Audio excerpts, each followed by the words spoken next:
Good afternoon, ladies and gentlemen. For those of you who weren't at the first part of this two-part session, my name's Martin Fryer. I'm the Director of the British Council here in Korea, and it's a real pleasure to be here. And as I said before, I want to express my thanks to the Ministry of Education, to KRIVET, the Korea Research Institute for Vocational Education and Training, and to the Korea Economic Daily for inviting us to take part in the HR Forum 2013. Very quickly, again, for those of you who have not been in the first session, I'd like to introduce our panel this afternoon, who are from some of the leading higher education institutions in the United Kingdom, where we're very proud of having some of the world's top universities, 9 out of the top 50, 30 out of the top 200, according to some of the rankings, and certainly a destination for students from all over the world. On my left, I'd like to introduce Professor Tom Innes, who's the principal of the Glasgow School of Art. Then Dr. Paul Thompson, who is the rector of the Royal College of Art. Professor Peter Downes, who's the Vice-Chancellor of the University of Dundee. Then we have Mr. Patrick Lochray, who is the Warden Goldsmiths, University of London. Professor Mark Smith, who's the Vice-Chancellor of Lancaster University.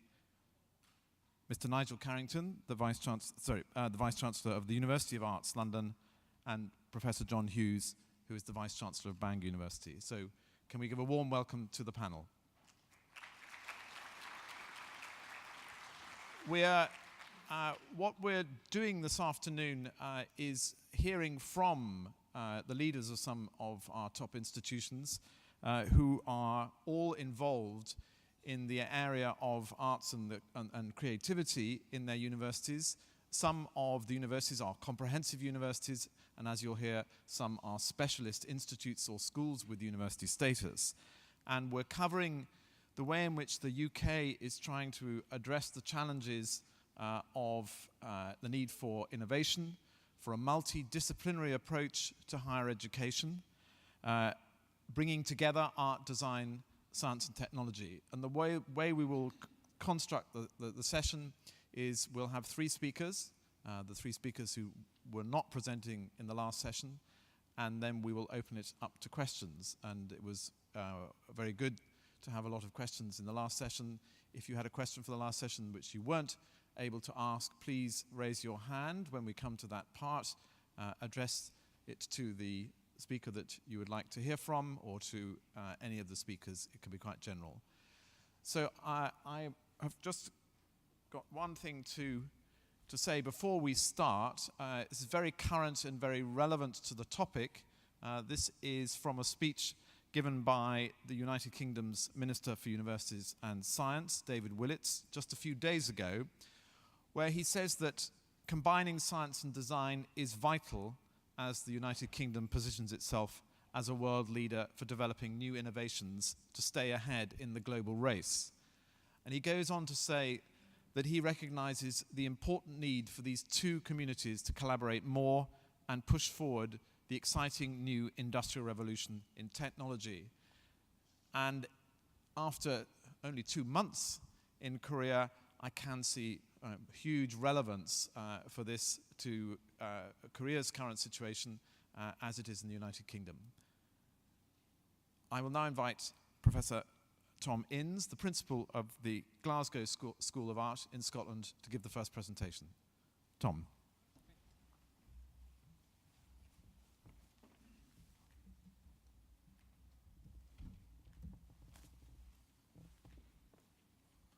Okay, good afternoon, everybody. I'm going to talk about design and collaboration, and my presentation will tell two stories.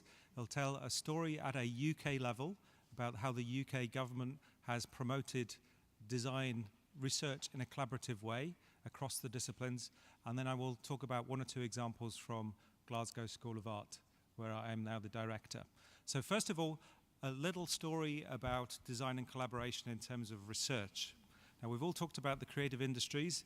In the UK, the creative industries became part of government policy around about 2001, 2002. And in the research communities of the UK, they then spawned an interest in how do you bring people from the design community, i.e. from the sort of art and design colleges, the researchers in that domain, together with people in science, technology, engineering, medicine, to create very, very innovative projects. And in the UK, we have different research councils which support different types of research activity. The research council that looks after engineering came together with the research council that looks after the arts and created a 5-year-long initiative called Designing for the 21st Century. Now, the really important thing about this, I think, is the lessons we can learn from how that was actually structured. In the UK, going back to 2004, 2005 on this timeline, those two communities did not have very much experience working together. They could see the potential of what happens when you bring those two worlds together. So in order to catalyse relationships, the research councils invested £1 million in supporting 12-month-long clusters. They invited researchers from across the UK to come together and come up with project ideas, and they then provided them with funding to support 21 of those projects, work through a series of different workshops to explore the relationships between these different areas. So I've got a visual map here of some of the clusters that were formed. In that 12-month period, over 1,000 academics from across the UK participated in the discussions. They ran over 105 different workshops and drew upon 54 of the different universities in the UK. And their objective in having that 12-month discussion was to come up with the research questions which would then be explored in phase 2 of this initiative. So this ran during phase 1 in 2005. And then in phase 2, 20 more projects that came out of the original clusters were then funded by the research councils. And this is the list of projects, exploring all sorts of different new interactions between design, science, technology. And the projects I've got there in orange, they represent the ones that were looked after by the London College of Fashion, University of the Arts London, Lancaster University, Goldsmiths, Lancaster University, the Royal College of Art. Design performance was between Cambridge University, University of Dundee. So you can see that in the UK, there's a real network of collaborative working between different institutions that's been precipitated by this approach. So what is it that the communities learned from doing this activity together? Well, I think the most important thing is a really important lesson for design, and that is to recognize the value of design in bringing people together from different disciplines. We know about that in business. That's what design does when it's put in the context of marketing, production, technology, and so on. That's what someone like Jonathan Ive at Apple is brilliant at doing. In the new world of the grand societal challenges, you can only resolve the problems by bringing a far broader portfolio of disciplines together, often practitioners together with people who are academics. So design is fantastic at visualizing those problems, helping people formulate the discussions to actually bring them out of their disciplinary silos. And with design comes a whole series of different methods and approaches to allow people to solve problems. So that was one of the key findings from the program. At the end of the 5-year program, we brought all the people who'd been involved in the projects together, and we got them to work out what were some of the kind of methodologies and techniques of design which were really important in this interdisciplinary space. So there were very much things about visualization, prototyping, mapping, communication, and so on. So the really important thing here is that we often think about design and the work of artists and so on in terms of the kind of physical output that they produce, the product, the outfit, the piece of fashion, the jewelry or whatever. Those things are incredibly important. We'll always need those things. There'll always be those audience for those things. But some of the thinking and the methodologies are very powerful in terms of bringing the disciplines together for the 21st century. So that was my first story. It was a story about bringing those communities together on a UK basis in terms of generating innovative research. What I now want to kind of talk about is some of the experiences directly within my own institution at Glasgow School of Art. And at Glasgow School of Art, we're deeply committed to bringing art, design, and architecture to new audiences.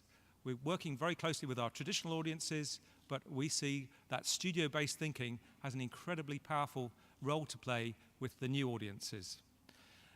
Just a little bit of explanation about Glasgow. That's where it is in relative to London. I think the most important thing for you to know is that Glasgow is 200 kilometers closer to Seoul than London is. Okay, so it's your local UK university.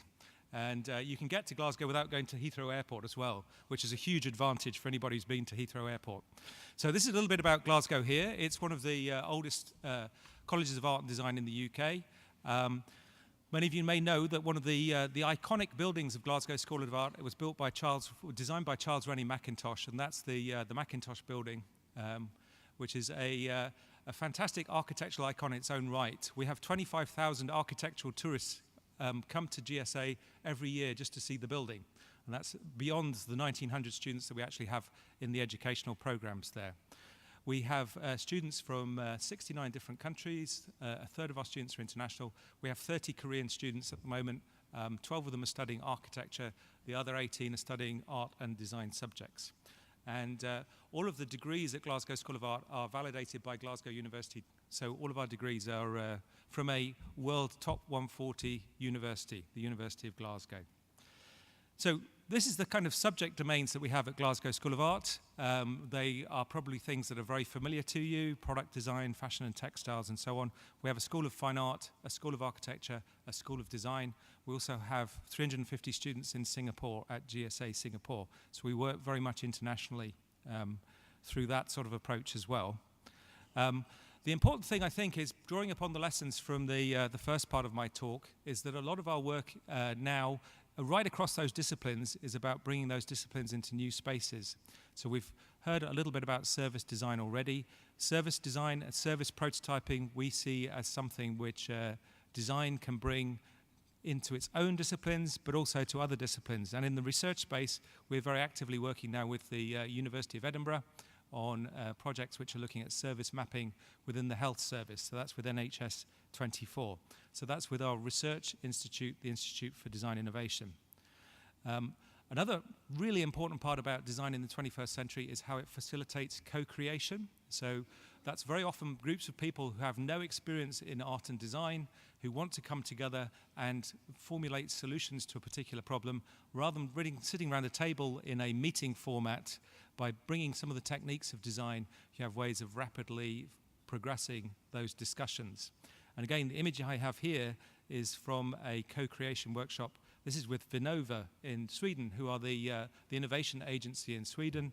Those two hands you see there are from the senior directors at Vinnova, and they're building a model of what the diabetes network will look like in Sweden in 2015. So that rather than talking and putting things on whiteboards, they're actually building 3D representations with a kit of parts that have been designed to facilitate them doing that. So that's kind of taking design into new spaces.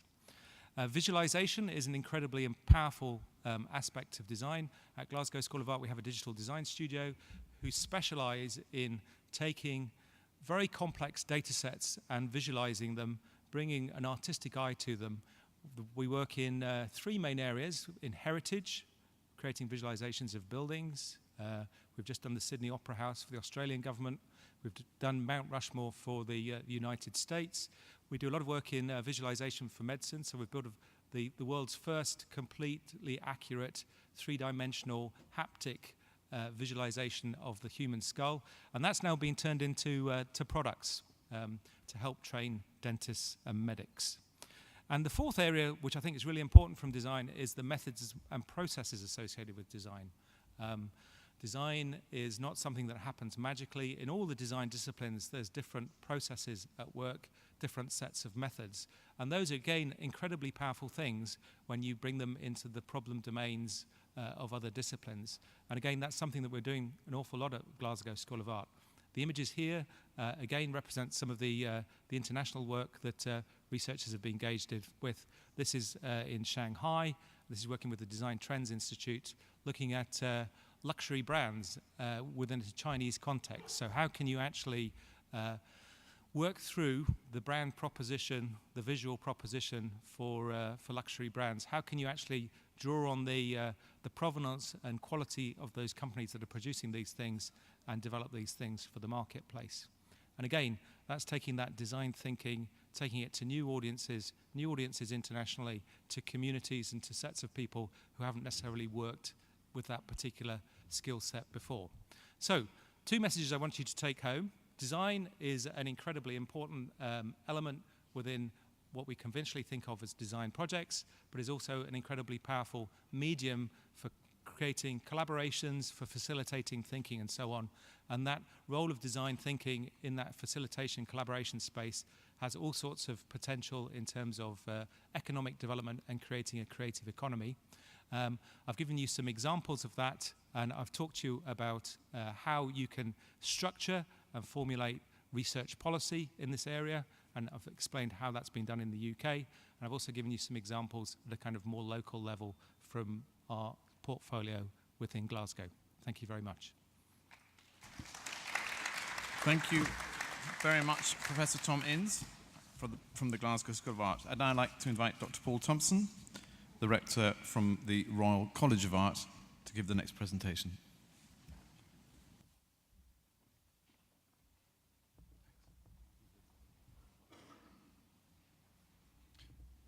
Hello, everybody. My name's Paul Thompson. I'm from the Royal College of Art in London. The RCA is a graduate school only. We are a population of 1,400 students, and about 80% of those are on 2-year master's programs in design, art, architecture. And we also have a population of about 20% of our population are studying for PhDs and master's and MPhil degrees. We've got students from about 55 different countries, and we're really pleased to have 70 students with us from Korea at the moment. In fact, Korea is the largest body of students outside the European Union. So we have more Koreans than we have US, Chinese, or Japanese.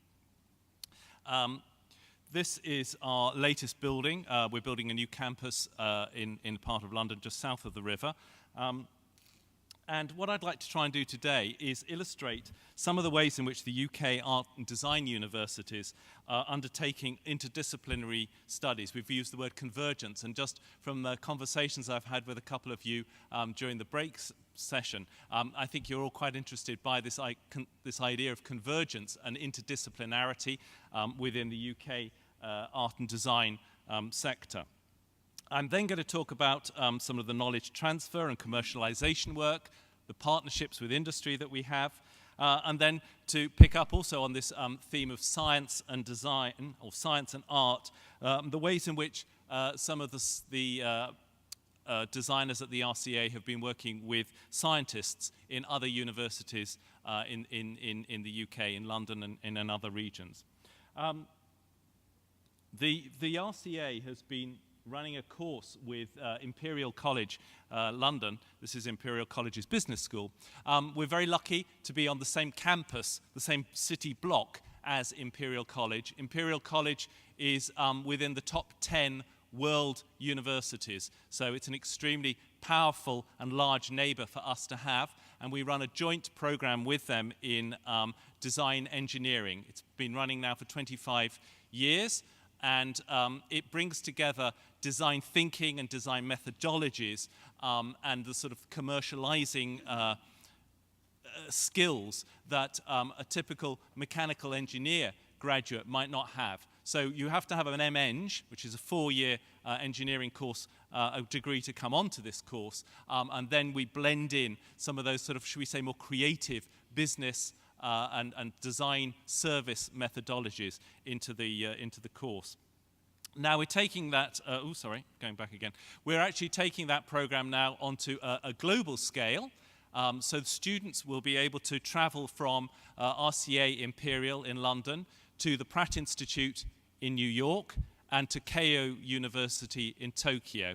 And it's a carousel approach. So if you come into the course from Keio in Tokyo, you leave 2 years later and get a degree from Keio. And this is a very exciting new program.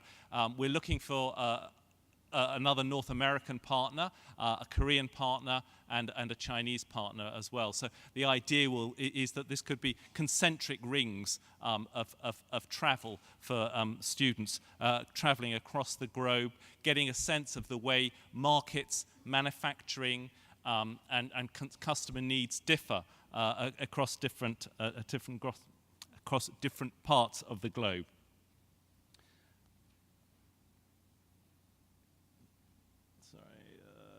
Now, in terms of industry engagement and knowledge exchange, the RCA has been working in the area of healthcare and also vehicle design for a number of years. And if you put healthcare and vehicles together, you get an ambulance. And this is a project that we've been working on with the NHS, that's the National Health Service in the UK, trying to design a new ambulance, a new emergency ambulance. And if you think of a typical ambulance, I suspect they're a little bit more sophisticated in Korea. But in the UK, they essentially haven't really, the interiors particularly, and the chassis and the suspension hasn't really changed very much over many decades. It's been a retrofitted product onto an existing base.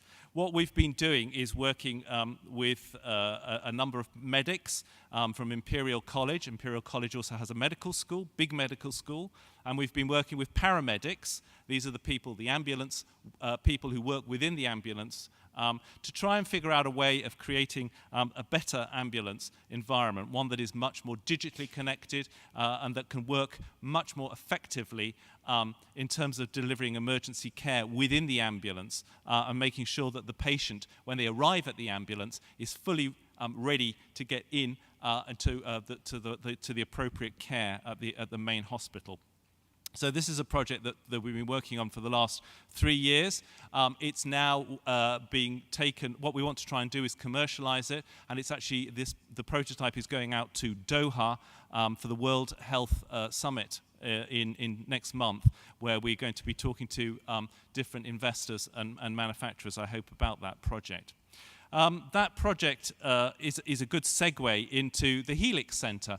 This is a new centre that the RCA will be opening with Imperial College London and St Mary's Hospital London. We're able to set up this new centre with government funding. We've had 2.8 million from something called the Catalyst Fund, and this is a project that will start up this month.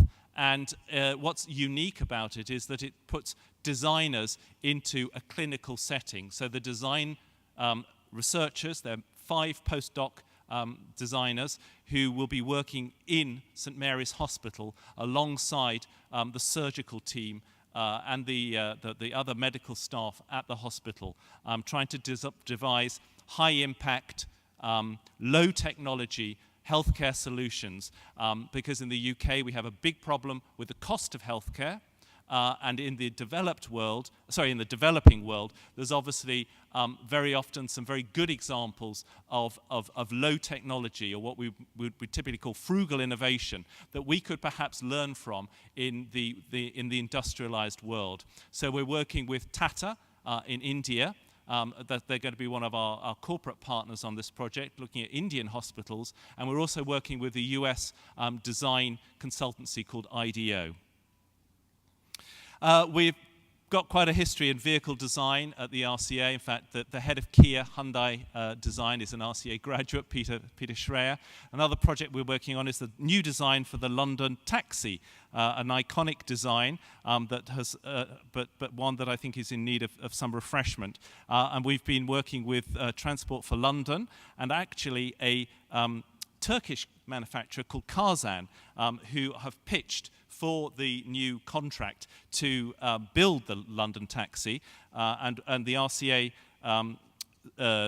research team have been working on the design of that product. Again, it's not yet got the green light. We don't know whether it will happen, but it's still at that stage of trying to get the win the contract and actually get the financial backing. Again, as I said, we do quite like cars. This is a Formula One car we've been working on with a team of PhD students, working on the first electric Formula One car. The man on the side here is Dean of the School of Design. He's also a vehicle designer. The man on his right is a man called Paul Drayson, who runs Drayson racing cars, Formula One team. But this will be very exciting because it will be an electric Formula One car.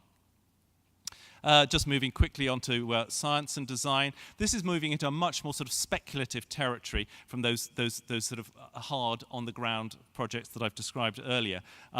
We, like the University of the Arts, many of our designers are very interested in this teaming up with synthetic biologists. And we've been working, this is a project where it's been a research project, a PhD project, looking at 3D printed organs. And this has been advised, we've had advice here from Harvard scientists, medical scientists at Harvard, the idea that you could 3D print an organ using stem cells as your base material. This is a project which we ran with, we're still running in fact, it's been going since 2009. It's called eChromi with synthetic biology team at the University of Cambridge, partnering with a postdoc lady called Daisy Ginsberg at the RCA, looking at how you can grow synthetic bacteria to produce natural pigments within the actual cell of the bacteria cell. That's an example there. This is again very, very speculative. The idea of how could you actually engineer plants to create sound. This is sort of acoustic biology. So that I hope gives you a sense of the way the RCA works from a very speculative sort of future forecasting kind of way with major universities like Harvard, Cambridge, Imperial, where we get this interdisciplinarity going between the artists, the designers, and the scientists and the medics. Thanks very much. Thank you very much. Thank you very much, Dr. Paul Thompson, Rector of the Royal College of Art. Now I'd like to invite Professor Pete Downes, the Vice-Chancellor of the University of Dundee, to give his presentation. Right, well, thank you, Martin. Last, but I hope not least, I'm going to speak to you about a specific project. It's a Scotland-wide project led by the University of Dundee. But before I do that, I need to set the context and explain why Dundee is leading this project. So I will say something very briefly over this slide about the University of Dundee. We are a comprehensive university with about 17,000 students, around 25% of whom are international. And our great academic strengths are in the life sciences, medical sciences, civil engineering, aspects of humanities, and, for the purpose of this talk, art and design. About 18 years ago, we merged with the neighbouring Duncan of Jordanston College of Art and Design in Dundee. And like the other speakers, we see design as a collaborative and interdisciplinary activity per se, and not something that ever functions, well, not say ever, but seldom needs to function on its own. And very catalytic a subject that has a lot of influence elsewhere. And in Dundee, that means interaction between design and engineering, design and computing, with the humanities subjects, which others haven't mentioned, and with life sciences and anatomy. I can say one thing about the life sciences interaction. First of all, there's one to do with genetics, where you can picture the genomes of plants. And it turns out that the way you can represent this as an artist would see it actually gives the bioscientists really important insights into the structure of genomes and genetic information. So there's a real synthesis of thinking and research there. And the other involves forensic art, which is primarily involves things like facial reconstruction, rather similar to the images that were shown earlier, that Tom showed for Glasgow School of Art. And here, though, it's assisting the police to identify lost people or to identify and link a body to a person, either in murder cases or in other forms of loss of life. It also has a rather populist edge to it because Caroline Wilkinson, the person who leads that group, has over the last few years also done facial reconstructions on Johann Sebastian Bach, on Robert Burns, the famous Scottish poet, and most recently in collaboration with the University of Leicester, on Richard III, who some of you may or may not know, because perhaps it's rather local in context. His body or skeleton was dug out of a car park in the middle of Leicester in the last year, and it caused quite a stir in the British media. So those are the kind of things that we do in relation to design. But what I want to talk to you about is this project called Design in Action. Design in Action is a large program funded by the Arts and Humanities Research Council. It's led by Professor Georgina Follett in the Duncan of Jordenston College of Art and Design in Dundee. And it's a £4 million investment from that Research Council, one of the largest grants they have ever awarded. And it's augmented by £1.2 million from industry, including Microsoft, DC Thomson, Sebastian Conran, and others. So saying something about Design in Action, it is designed as a knowledge exchange hub. In other words, it's using concepts of design to stimulate knowledge exchange and business development. And it's a strategy for economic growth. It's built on the knowledge that Georgina Follett had developed in a previous grant called Past, Present, Future Craft Practice, and from her work to help design the design-led business innovation project within the Victoria and Albert Museum project in Dundee, which is something I spoke about in my earlier presentation for those who were present. It's about using research knowledge that is accumulated over time. It's a strategic activity, not an operational one, as I'll explain in a minute. It's about building partnerships, and it's about a big vision for how to stimulate businesses across a whole range of areas of activity. And the essential thesis of Design in Action is that design has evolved from being solely identified with object generation to embrace the process of system evaluation and development. And the idea is to deliver disruptive innovation and transformational change in the businesses that engage with the project. The grant supports a core team of 5 staff based mainly in Dundee. There are also 6 co-principal investigators in the various Scottish institutions that are involved, 6 postdocs and 9 PhD students, and that's the team shown in this particular slide. And it's coordinating the research activity amongst a range of institutions in Scotland, including the University of Dundee, Glasgow School of Art, Grays School of Art at the Robert Gordon University, which is in Aberdeen, at St Andrews University, Abertay University, which is the second of our 2 universities in Dundee, and Edinburgh College of Art. So it's a genuinely collaborative activity. Something that's not been mentioned about Scotland as part of the UK is it has actually pioneered collaboration between the research activities of its universities across a range of disciplines. And that's a very efficient and effective way to pursue excellence in research. So Design in Action promotes design as a strategy for economic growth, as I've said. Now in this slide, the sectors shown in orange, rural economies, food, sport, ICT, well-being, these are all sectors which have tended in the past not to integrate design into their... Oh, that's quite interesting. I've got that problem.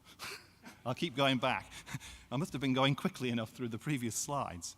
Anyway, these sectors in orange have not traditionally integrated design into their strategic thinking. And the aim is to bring design thinking into business development in those areas in particular. And it's also partnering with Scottish cultural and economic agencies. So that represents the map of the, if you like, the various agencies and components that are part of the Design in Action landscape. It also obviously has academic, which I've already explained, and commercial partners. Now, the significance of the creative industries in Scotland is really quite enormous, as you've heard from other speakers. It's believed to be worth £7.2 billion per annum to the Scottish economy, with about 130,000 people employed directly and indirectly by the creative sector.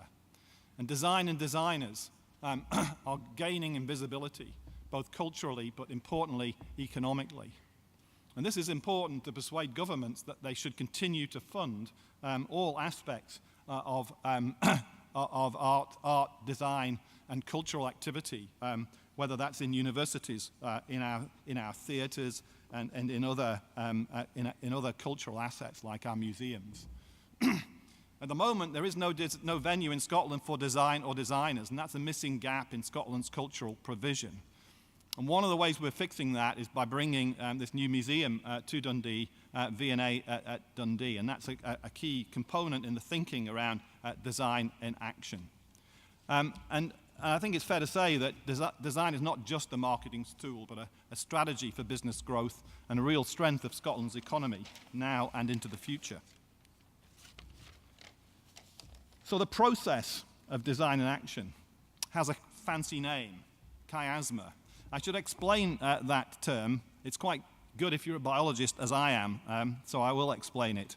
Chiasma is a structure which forms in our chromosomes during gamete formation. And basically, it's the way the genes are swapped when eggs and sperm are formed, and it's the reason why our children are different than their parents. And so it's a really beautiful metaphor for disruptive innovation, because the chiasma within biology is exactly that, disruptive innovation, creating new human beings from their parents. And those human beings are surprisingly different. There are parents in the audience, you will know that your offspring sometimes surprise you enormously. And the idea of chiasma is that the businesses that result from the process will be themselves surprising in nature. And it's basically an adapted, purpose-designed model using sandpit type mechanism, rather like one of the process that Tom explained in his talk earlier. It brings academics, designers, and businesses together in an intensive and creative environment over 2 days. And in this environment, promising business proposals are if you like, spill out of the sort of creative collaboration between the participants. And these, the proposals that emerge from this can gain up to £20,000 of support to develop those innovative new businesses, together with innovation vouchers from our enterprise agency, Scottish Enterprise. And the prime target for chiasma is small to medium-sized enterprises and micro SME generation. So if that person who asked the question earlier is still in the audience, this is a really, I think, powerful way to generate an upsurge of new SMEs in the Scottish community. And this just illustrates the first 3 chiasmas that have already taken place. And really, the idea, what I want to do is just show you how varied they are in their topic. The first is a well-being chiasma, which is actually all about type 2 diabetes and how new businesses might form around all aspects of the way in which we handle that disease in society. And the second was a chiasma on food and drink-based businesses. And the third was actually about textiles in rural areas. You can hardly get more diverse ideas to explore, but you can explore them in the same sort of way. And the numbers on the left simply show some of the outputs of those first chiasma processes with around 6 funded projects emerging. The process is very interactive, and the only rule is that all teams have to include within them a designer. So you can't just come with a business and participate in the process. You have to have a designer assigned to the team that participates in the chiasma process. Each team generates multiple ideas. It's like a starburst of ideas. And the idea is that you put the explosive ideas part of this process right at the start, rather than, I'll keep going back, rather than generating your ideas after a long process of analysis.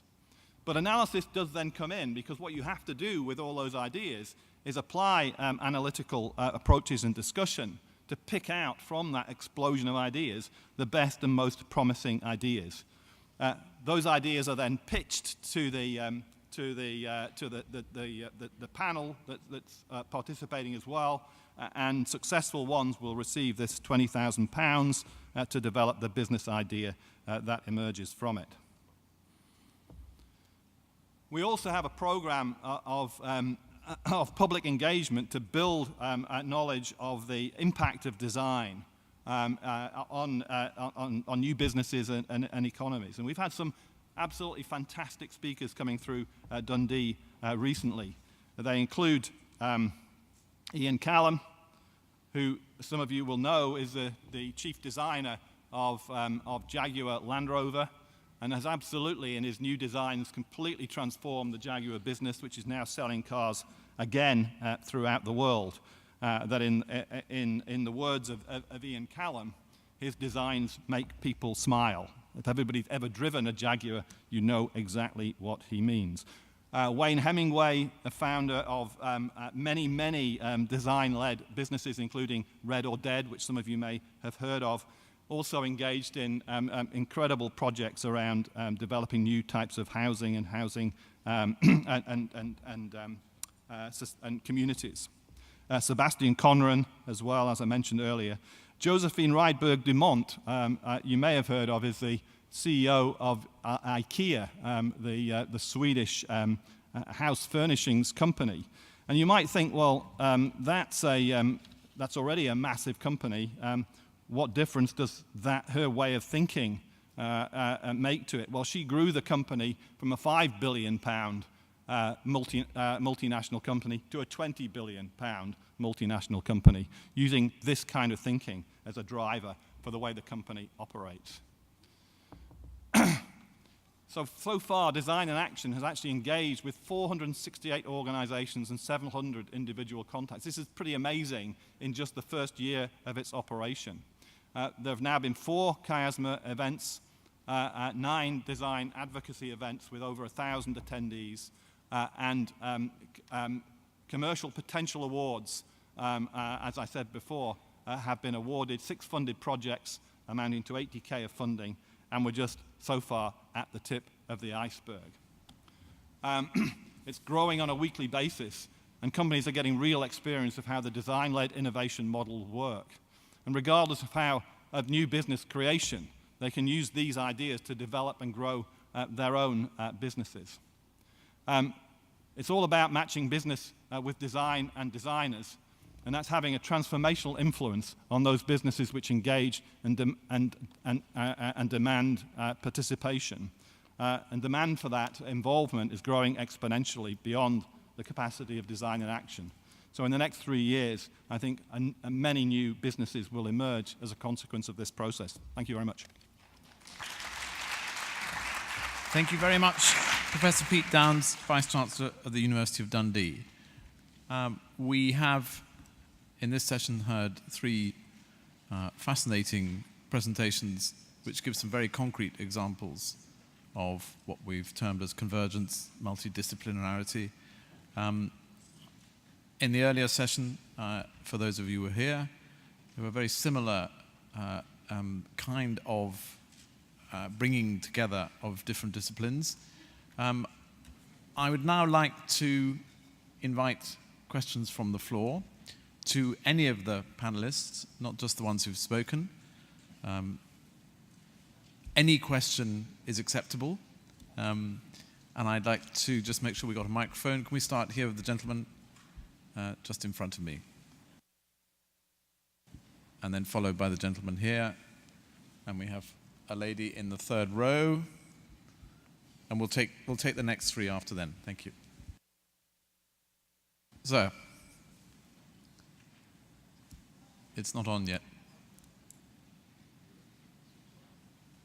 switch it on.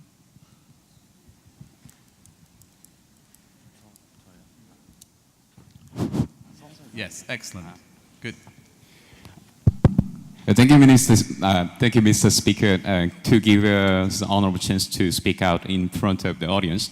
I want to ask about two questions. The first of all is that the origination of this movement, the convergence between the science and arts, or the management and art. So I want to know when was it started, and by which how to say it? By which people or the kind of organization, like a government? Yes, that is my question. And the second one is that so you guys and the speakers just talk about the successful instance, successful examples. But I want to know about just a failure, Very, the very failed good one. question. Yes, I want to know that. To- If you have a lot of this terrorist example, just a single out, just like one thing. So I just want to know that. Thank you very much. Let's start with the first part of your question, which is about the history, the story behind this. Who would like to take that question? Is anybody aware of where it started? I mean, it was which institution, or is there a particular individual that we look to who did the sort of multidisciplinary approach? Go ahead, Tom. It's a very interesting question. I think, where did it start? You could say it started with the Egyptians with pyramids, because there you were bringing the discipline of religion together with building, and then there was a man called Leonardo da Vinci who brought together in his mind the world of engineering and the arts and so on. So it's probably always been within the human psyche to work in that way. I think what is different now is simply that the contexts are very, very different. So design and the arts as a kind of set of skills, the way they kind of visualize and bring ideas together, I see those things as being constant things in time. But where they do change very, very rapidly is when the operating context changes. So I think the projects you're seeing from us today are all examples of how the world, the context is changing incredibly rapidly. So is that happening? Is that the result of one person, one initiative? Again, there's multiple examples here of individuals who've taken up that challenge at particular points. Paul's talking about the industrial design engineering degree at the RCA, which has a history of 25 years. There's a similar one at Glasgow School of Art with Glasgow University that has a history of 20 years. There's James Dyson, who Paul mentioned, who 25 years ago said he's going to be bringing together engineering and design in a very, very particular way. So these are all examples of where this has emerged. I think in the UK, I think the institutions and universities are very autonomous things, so they create their response to the context. Government and policy comes in from time to time with very, very particular initiatives to fast-track things, to move them along, and then it backs out. So there is no Uber master plan. It's a result of lots of people responding to the context. And in answer to your second question about failures, I think that's an incredibly important question, because it's failures where you learn. Fail often and learn quickly. I think that was one of the messages from the Google speaker this morning. I would say, going back to the projects I presented, I described 41 projects funded by the Designing for the 21st Century Initiative. Not all of those projects were successful. Some of them were terrible failures. Okay, not a huge amount. It would be a bell-shaped curve.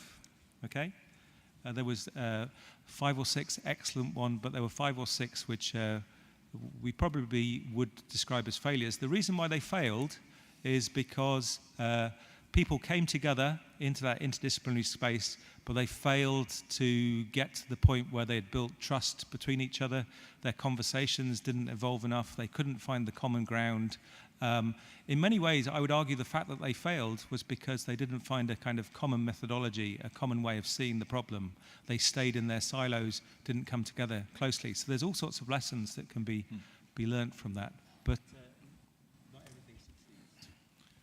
So, can I have a go, Mark? Yeah. Yes, go ahead, Pete. Let me, as a scientist, try to answer that from the other side, because during the in the early days of science, actually scientists just had questions. They didn't define themselves in particular ways. But during the 19th and 20th centuries, scientists became members of particular disciplines, and they were supported and reinforced by things like learned societies, which had particular names. So we actually lost the knack of asking questions, and instead we labeled ourselves as being from particular backgrounds. And now things have come full circle, and we're starting to say what we need is to answer questions. The questions are complex. We can't answer questions without drawing information and ideas from people with different backgrounds. The thing that interests me about the interaction between science and design is if you like, naturally collaborative and interactive. So it makes it's a perfect stimulus for us all to get involved and to work in this way. And a great example to a comprehensive university like mine to give to other parts of the university and say, you need to be doing this too. To answer the second question, or at least to contribute to it, in one of those slides I showed you a set of numbers that start out with hundreds of participants, hundreds of ideas. In fact, even in the space of 2 days, 95% of all the ideas that emerge in chiasma have already failed. Enormous learning has taken place to get to that point. By placing design early in the process and then analyzing what emerges from it, the idea is to do what Tom said, fail early and then keep the most promising ideas. But I will absolutely guarantee that of the projects that become funded by Design and Action during its 4-year lifetime, most of them will fail. It only takes 2 or 3 new businesses for it to have been a successful program. Thank you, Pete. Patrick. Just reassurance about failure. Love failure. About Thank you. We need your microphone. You need the microphone. Hello. Yeah. About 130 years ago, there was a veterinary surgeon in Northern Ireland, where I come from, who was fed up riding solid-wheeled bicycles. You can imagine how hard it was on the surface. So as a veterinary surgeon, he knew the properties of animal gut.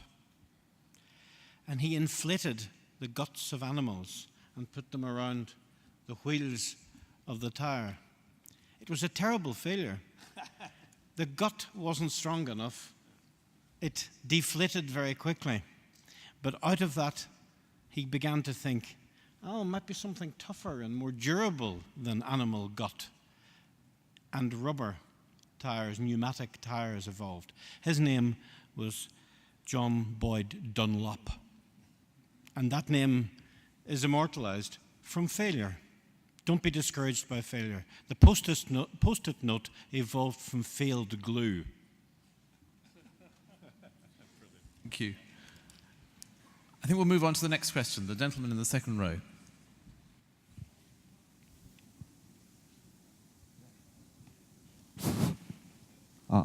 예. 우선은 질문할 기회를 주신 사회전문가 감사드리고, 저는 가톨릭대 다니는, 지금은 세브란스에서 잠깐 일을 하고 있고요. 지난달에 브리티시 카운슬에서 수업을 들었는데 브리티시 카운슬 총장분이 오셔서 되게 반갑습니다. 그 라인이 좀 짧아서 그런데 앉아서 질문해도 될까요? Of course. Thank you.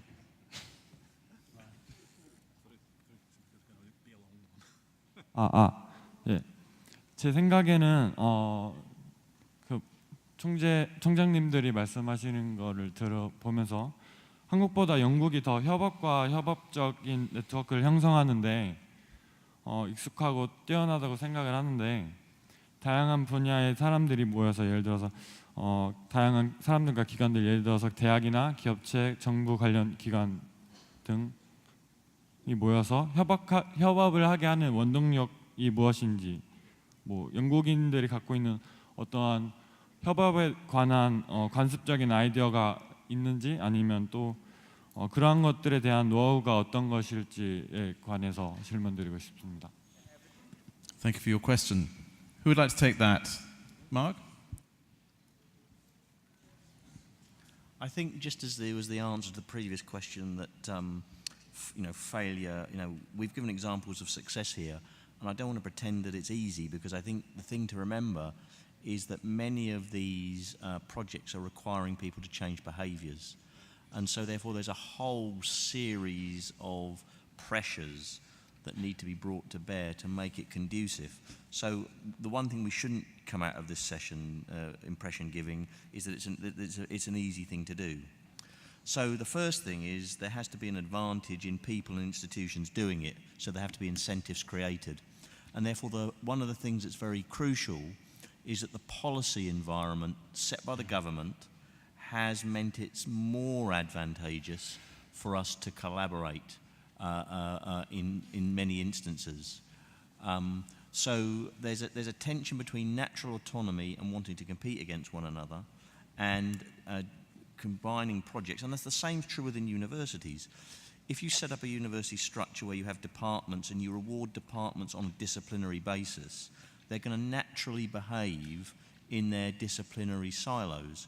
If, however, you set incentive structures, you set up funding schemes that then allow people to collaborate across boundaries, people will then naturally change their behaviour. So the point is, I think, there's nothing secret in our genes or anything like that. I think it's absolutely that we've realised that it's important to achieve the results we want.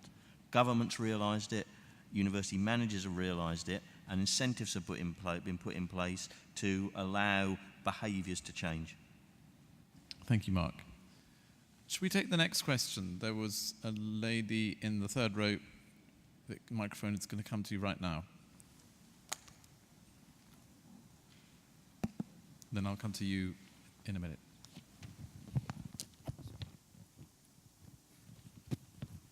Hi, my name is Ji-Hyun Kim, and I'm a student of college, and I'm studying for education now.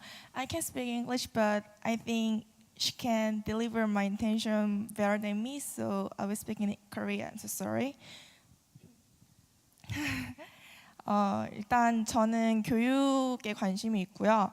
교육을 통해서 이제 저개발국 아이들이 교육을 통해서 어떻게 환경을 개선할 수 있는지, 그 아이들의 환경이 어떻게 개선될 수 있는지, 이제 그런 분야에 관심이 있습니다. 제가 아까 들어보니까 이제 그 디자인이 크라임이 이제 범죄나 아니면 뭐 리사이클링 같은 그런 분야와 접목되는 걸 제가 좀 봤는데요. 그런 것이 좀 이제 생활과 밀접한 거잖아요. 그리고 이제 그런 일을 통해서 좀 더 환경이 개선될 수 있다고 저는 생각을 하는데, 이런 게 이제 그 저개발 국가의 교육과 같이 접목이 되면은 그 아이들의 환경을 개선시킬 수 있다는 점에서 제가 지금 관심 있는 분야와 통한다고 생각을 합니다. 이거에 대해서 이제 이런 저의 생각에 대해서 어떻게 생각하시는지, 그리고 제가 지금 말하지 못한 그런 캐치하지 못한 거에 대해서 이제 그런 저개발 국가의 HR의 디자인이 어떤 다른 영향을 줄 수 있을지에 대해 질문하고 싶습니다. Thank you very much. Thank you for your question. Paul, would you like to take this? We also heard earlier on, I think from Nigel, about some similar kind of projects. But go ahead, Paul. Yeah, I think that it's an area that designers are extremely interested in. I think that you should look on the website at projects like Design for the Other 90%, which and Architecture for Humanity. I think there's another project, Design Like You Give a Damn, Design Matters. I think that these are all institutions, academic and NGO, and collaborative organizations that are looking precisely at this area of how you can create better living standards, new systems and services, new sort of infrastructures that are scalable, that can be not parachuted in from the developed world into the developing world, because that never works. Things that can be embedded projects that can actually be embedded in the community for long-term sustainable growth.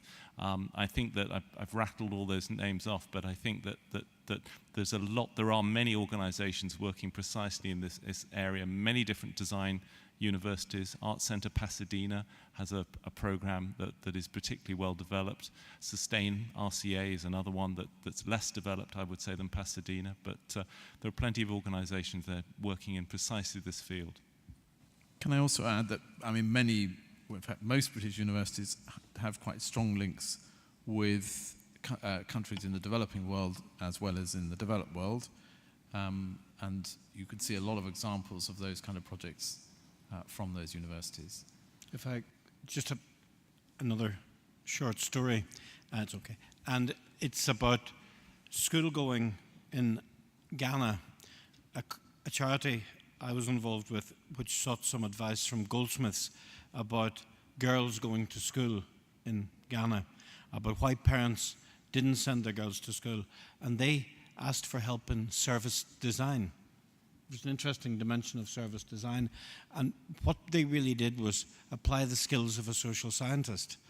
A lot of interviews with the relevant teachers and parents, and to make a long story short, they discovered that the school was about 7 miles from the girls' homes. It took the girls 2.5, 3 hours commuting to and from on foot the school, and they were absent from the home and hence not able to do all the tasks that were required of girls in that culture at home, and the parents refused to send them. So the charity's intervention, rather than provide school books or, in the first instance, or the normal resources they would have provided in that very underdeveloped community, what they gave to the girls, and this is my theme of the day, were bicycles. And they cut the journey time by 3/4, and the girls were allowed to go to school. It's service design, social science, analyzing the needs of your target audience, working very closely with your, quote, customer. These are the skills of design, and you come up with sometimes quite surprising solutions. Thank you. Gentleman with the microphone, thank you. Thank you very much for your talk. I'm from Seoul Institute of the Arts. This is the oldest art school in South Korea. I'll speak Korean for the audiences. 저는 서울예술대학교에서 왔고요. 한국에서 가장 오래된 예술 전문 교육기관입니다. 제 두 질문이 있는데요. 첫 번째 질문은 예술학교에서 오신 관계자분들한테 드리는 질문이고, 두 번째 질문은 다른 종합대학교에서 오신 분들한테 드리는 질문입니다. 예술과 과학을 융합하는 데 있어서 전통적인 예술가들, 그러니까 티피컬 아티스트 같은 경우는 그 새로운 테크놀로지나 새로운 기술들을 받아들이는 데서 약간 컨저베이티브, 그러니까 좀 보수적일 수 있는데요. 여러분 예술학교에서는 기존의 교수들이나 학생들이 예술을 전공하는 사람들이 테크놀로지를 그러니까 받아들이는 데 있어서 그분들한테 어떻게 인스파이어, 어떻게 그 영감을 주셨고, 그분들이 어떻게 테크놀로지를 깨닫게 할 수 있는 그런 전략적인 학교적인 전략이 있으셨는지, 그런 케이스가 있으셨는지에 대한 질문이고요. 두 번째 질문은 종합대학교 분들한테 드리는 질문인데, 예술가와 과학자들은 서로 다른 언어를 쓴다고 생각합니다. 여기서 말하는 언어라는 건 뭐 한국어나 영어가 아니라 서로 다른 생각들을 가지고 있고 서로 다른 어떤 문제를 푸는 방식이 다르다고 보는데, 이 두 사람들을 만나게 했을 때 서로 커뮤니케이션이 쉽게 이루어지지 않는다고 알고 있습니다. 실제로 그런 케이스도 많고요. 그렇게 됐을 때 지금 여러분과 저희와 같이 커뮤니케이션 하려면 뒤에서 수고해 주시는 통역가들이 필요하신데, 여러분들 학교에서는 사이언스 혹은 그 테크놀로지 쪽과 아트 쪽 혹은 디자인 쪽 분들이 만났을 때 이 두 분들을 연계시켜 줄 수 있는 미디엄 혹은 트랜슬레이터, 그런 정책들이 있으셨는지에 대한 좀 질문을 드리고 싶습니다. Thank you. Tom, do you want to start with an answer to the first question, Okay, I think the first question is a really important question, and I know exactly where that's come from in terms of the fact that practices can quite quickly become ossified. But I think the way that Glasgow School of Art, and I think it will be certainly the same story in the other art schools as well, the way you overcome that is research. And we have a really strong commitment to research-led teaching, and that means the practitioners who come in, the academics who work in those art schools, there's an expectation that they're active researchers. And being an active researcher means that you practice, you stay ahead of your field. And I explained that the principles of art design stay the same, but the context within which it operates is constantly changing. The demand I make of my staff is that they are always ahead of the curve. They have to know exactly what is going on in contemporary practice. They should be there contributing to it, driving it forward, and then they will be bringing that back into the academy. I think in all art schools there's one particular challenge, well probably two, the two biggest challenges are probably around sustainability and bringing that knowledge base into the art school, and the digital as well, because they are two of the most kind of fastest moving parts of the contemporary context.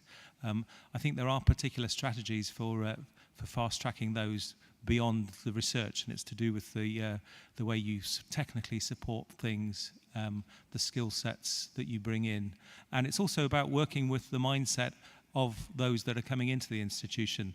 The mindset of an 18-year-old now is completely different to the mindset of an 18-year-old 20 years ago, and the experiences they've had in the digital world. I think the first text message was sent in something like 18 years ago, 19 years ago, and now we send billions of the things, okay? So the way our minds are framed, and so we have to work with that mindset and remember that mindset when we're kind of designing and creating these educational programs. Thank you, Tom. Paul. Well, I'm going to pass on this one because I think we need to have more questions, and I'm an art school like Tom, so if there's a multi-faculty or comprehensive that wants to answer, but... Okay, no. Just to make one point, which may be a little bit counterintuitive for this audience, but actually the best discipline we have to ensure that our academic staff keep up with technology is our students. You may think that I would run lots of courses on technology for our academic staff. Actually, I don't really need to do that, although we do run some courses in computer coding for staff. Our students actually force our staff to keep up with technology because they're constantly challenging them to work in different ways. And you really can't be an effective professor now working with students unless you're prepared to keep up with that technology. So actually the students, it's a way of working that is not necessarily an Asian way of working between professor and student. But in the UK, it is very much, learning in the UK is very much about working together. And a good professor will always be challenged by her students. That's the way people learn. So I don't really need to worry so much about this issue as long as my students feel empowered to challenge their teachers. And that is the best discipline. In fact, our students who are 18 or 20 are always going to be technologically ahead of a 50-year-old professor, almost always. But that's not why they come to university anymore. They come to university in order to be able to think differently and to add to their technological capability. But I think students are very, very important to ensuring that we remain vital, and the skills of our staff are in imparting other ways of thinking and approaching technology to their students. I'd like to invite John to answer the second question about the communication issues between artists. Yeah, I mean, you raise a very important point, and there's no easy answer to that. I mean, it remains a difficult problem, bringing people from the arts, people from the social sciences, people from the sciences and engineering together, and to get them to speak the same language. Some of the things that we have done in our own institution is we run what we call interdisciplinary fora. That is, we run meetings to bring scientists and people from the arts from certain disciplines together, and we use catalysts, people often from industry, to kind of broker that language, that bridge between the two languages, people who've worked within the disciplines and are aware of the problems of the communication between the two. People from industry in particular are often very good catalysts for that. Thank you, John. Should we move on to the next question? There was, let's take the gentleman in the 5th row, followed by the lady in a few rows behind. And I think we've got time probably for 2, perhaps 3. Let's take 2 first. Sir. 안녕하세요.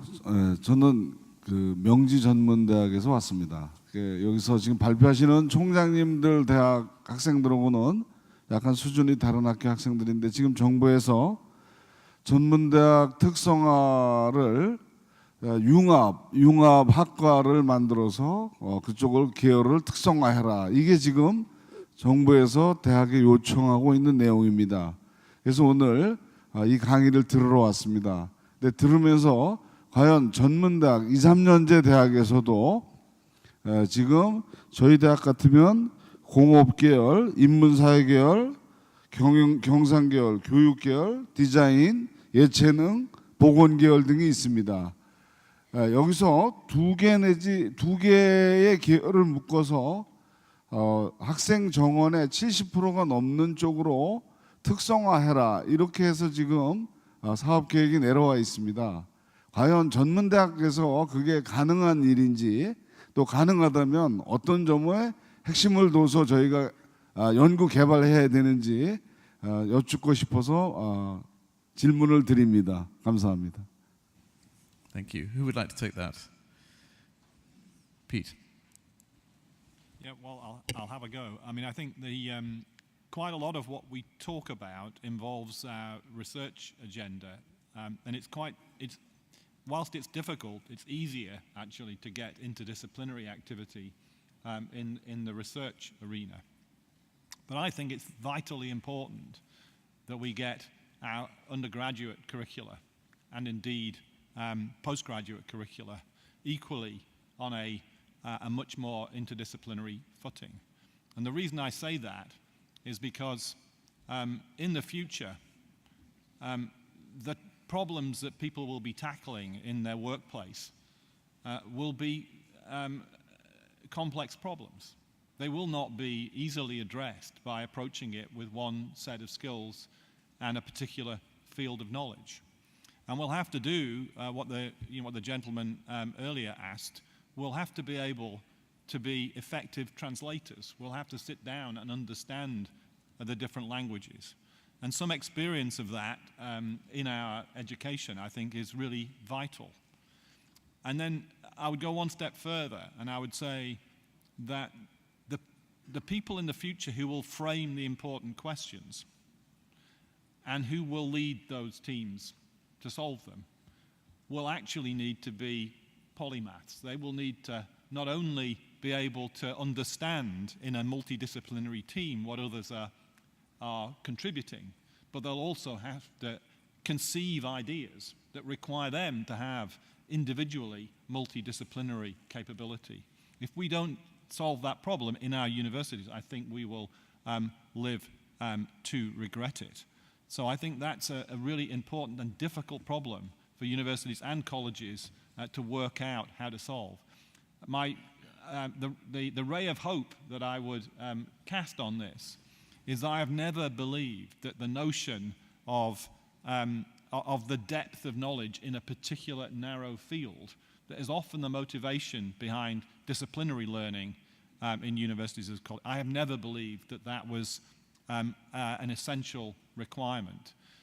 You do need to have programs that allow students to dig in deep and to gain deep knowledge, but they doesn't have to be that doesn't have to cover the breadth of a particular field in the way that it tends to now. And I think there are imaginative and creative ways to design curricula better. And what I might suggest, taking a leaf from my own presentation, is that some disruptive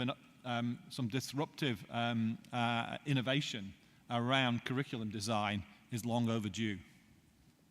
Tom.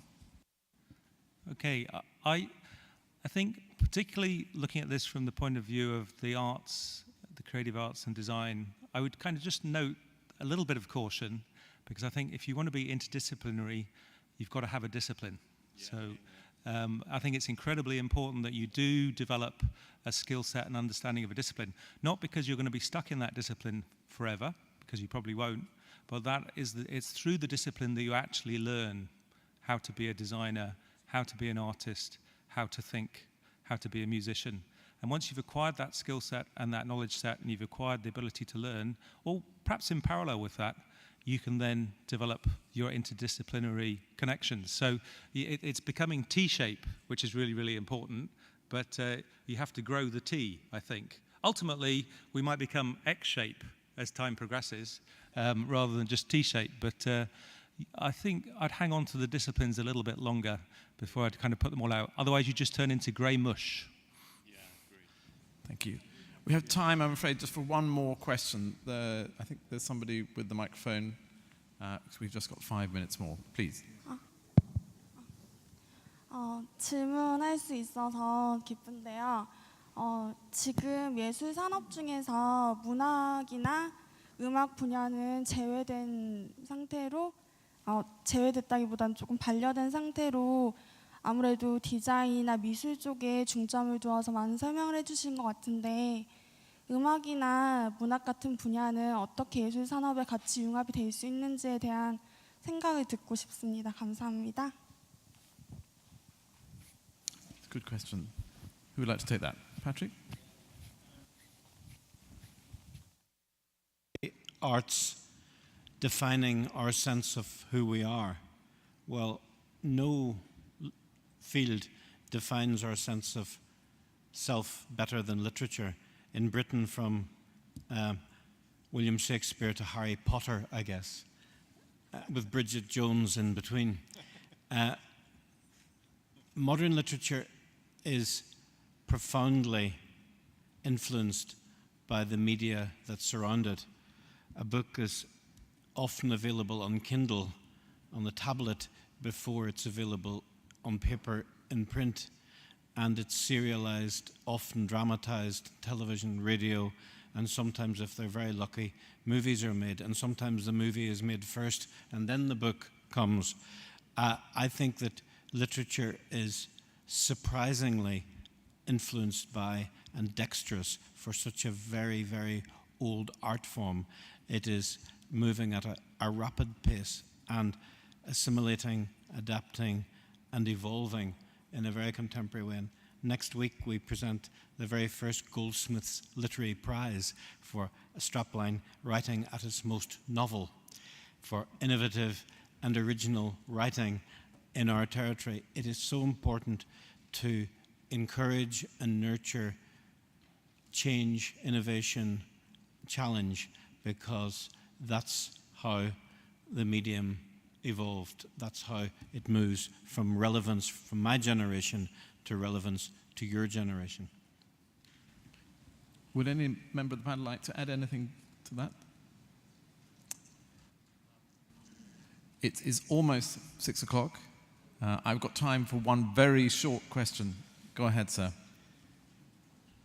Can you get the microphone to him?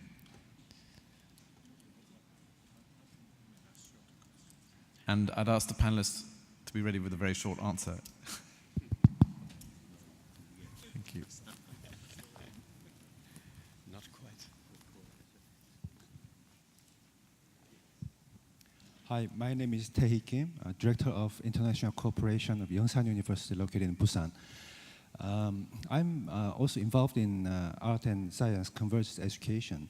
I'm very curious. Does this art science convergence really help the students to become more creative? I don't think that in history we didn't have creative people without convergence. Does it really help? And if it helps, in what criteria it would help improving the creativity? Thank you. Who would like to take that? Quite challenging question. Paul? have a go.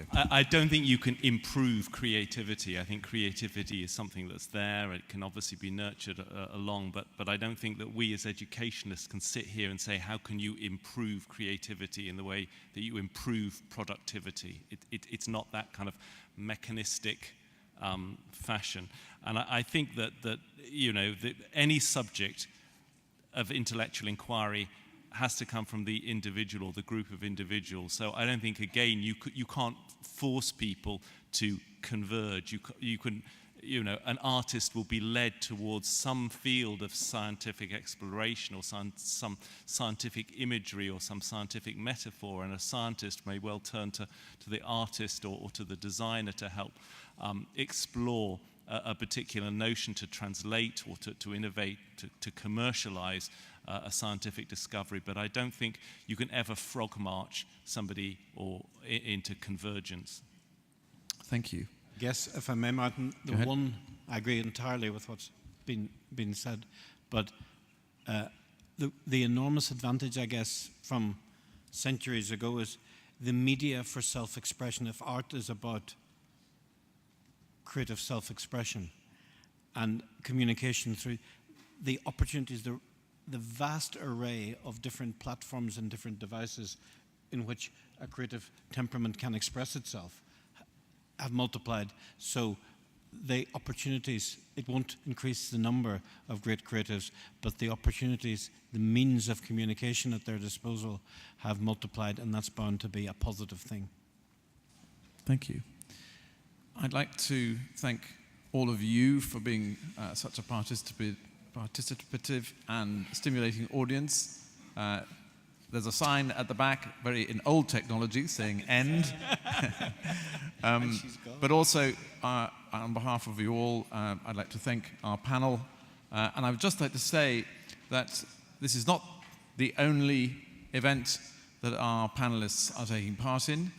They have been meeting people from education, from industry, from the design world, and it's been an extraordinary experience, I would say, on their behalf, to have such a stimulating interaction here in Seoul. Yep. And I do hope that it will lead to a lot of collaboration and cooperation in the future. So thank you very much, and good evening.